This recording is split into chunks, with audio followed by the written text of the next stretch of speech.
Last night, on the President's orders, U.S. Central Command, under the command of General Eric Kurilla, executed Operation Midnight Hammer, a deliberate and precise strike against 3 Iranian nuclear facilities. This was a complex and high-risk mission carried out with exceptional skill and discipline by our joint force. I want to thank every service member, planner, operator that made this mission possible. Their actions reflect the highest standards of the United States Armed Forces.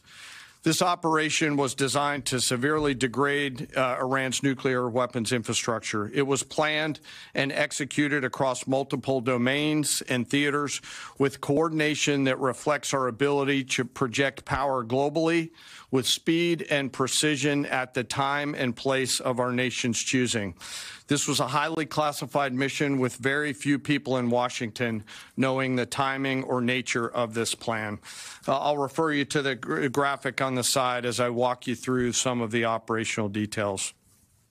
At midnight Friday into Saturday morning, a large B-2 strike package comprised of bombers launched from the continental United States.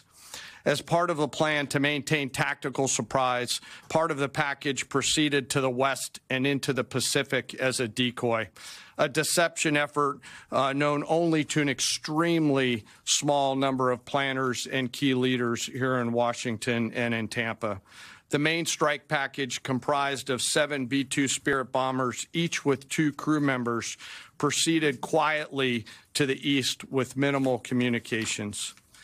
Throughout the 18-hour flight into the target area, the aircraft completed multiple in-flight refuelings.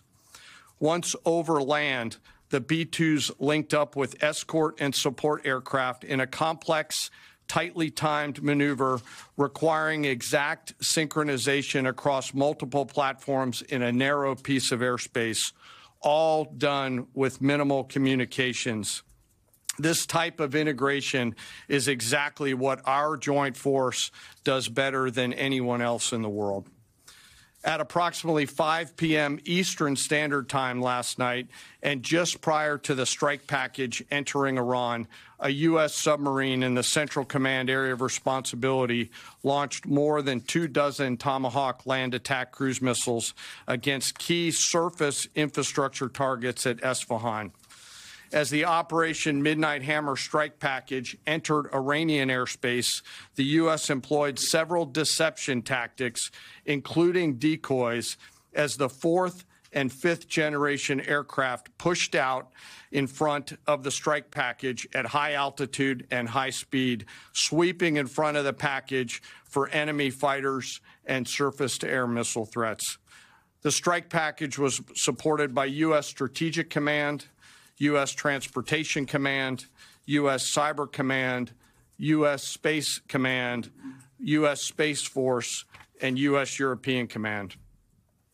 As the strike package approached Fordo and Natanz, the U.S. protection package employed high-speed suppression weapons to ensure safe passage of the strike package, with fighter assets employing preemptive suppressing fires against any potential Iranian surface-to-air threats.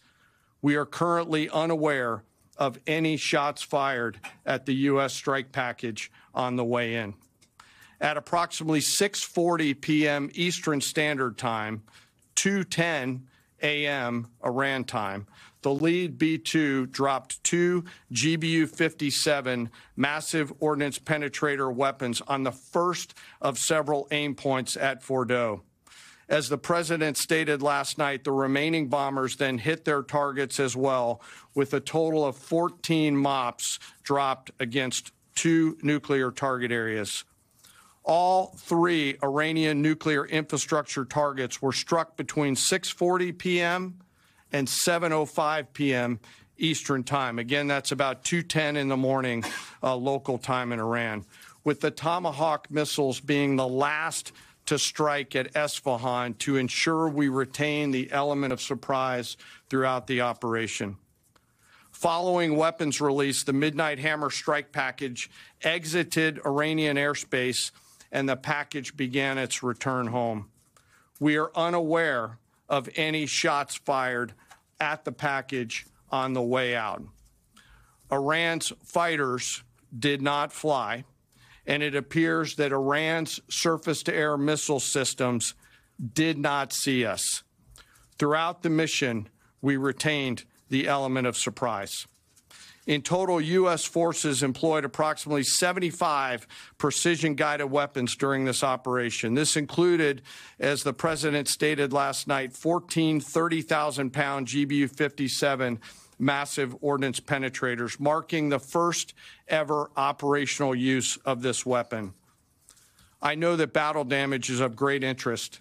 Final battle damage will take some time, but initial battle damage assessments indicate that all three sites sustained extremely severe damage and destruction.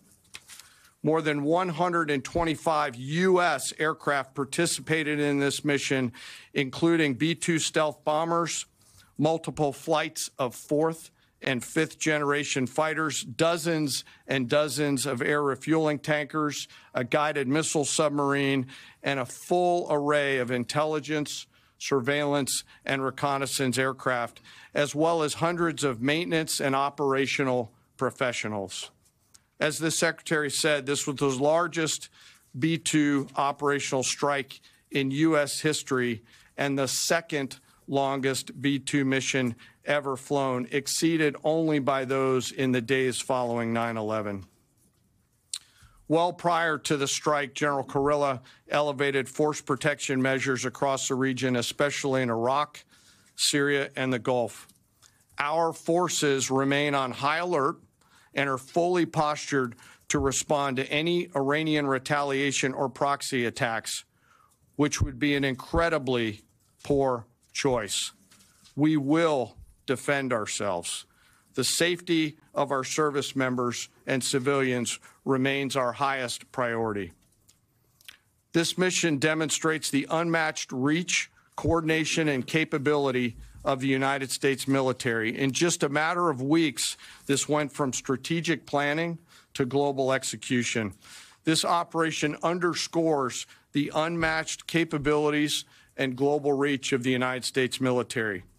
As the President clearly said last night, no other military in the world could have done this.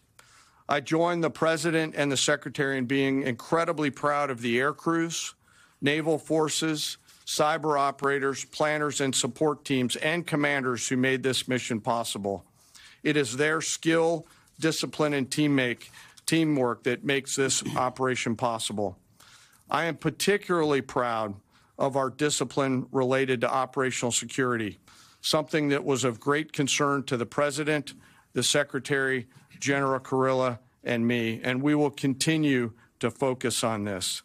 As we stand here this morning, many assets are still airborne, and we have hundreds deployed. I ask that we keep our warfighters on their way home and our deployed service member in our thoughts. Our joint force remains ready to defend the United States, our troops, and our interests in the region. Thank you very much. We thank you for watching, and remember, stay updated on breaking news and top stories on the NBC News app or watch live on our YouTube channel.